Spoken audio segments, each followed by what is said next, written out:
la crise de manière presque normale. Ça concerne pas mal de professions, mais les agriculteurs, les caissières, les boulangers.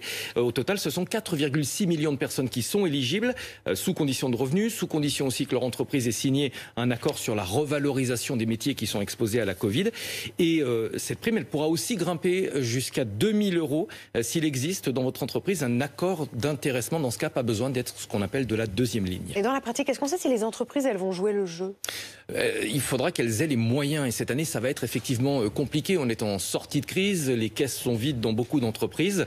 Et le gouvernement, d'ailleurs, redoute une explosion du nombre de faillites cette année lorsqu'on va débrancher la prise, lorsque les entreprises aussi vont devoir commencer à rembourser leurs prêts garantis par l'État. Selon une étude de Allianz, l'assureur, 32%, c'est la hausse du nombre de faillites qui pourrait intervenir cette année en Europe, même si le risque il est concentré dans certains secteurs, hôtellerie, restauration, etc.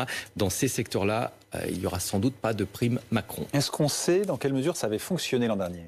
5,5 millions de salariés l'avaient touché en 2019 et quasiment 6 millions de salariés l'an dernier. Alors attention, tout le monde n'avait pas perçu 1 000 €. C'est seulement 30% des salariés qui avaient perçu le maximum de cette prime. On le rappelle aussi, la prime Macron, elle avait été mise en place en 2019 après les Gilets jaunes. Ça n'est pas un héritage de la crise sanitaire.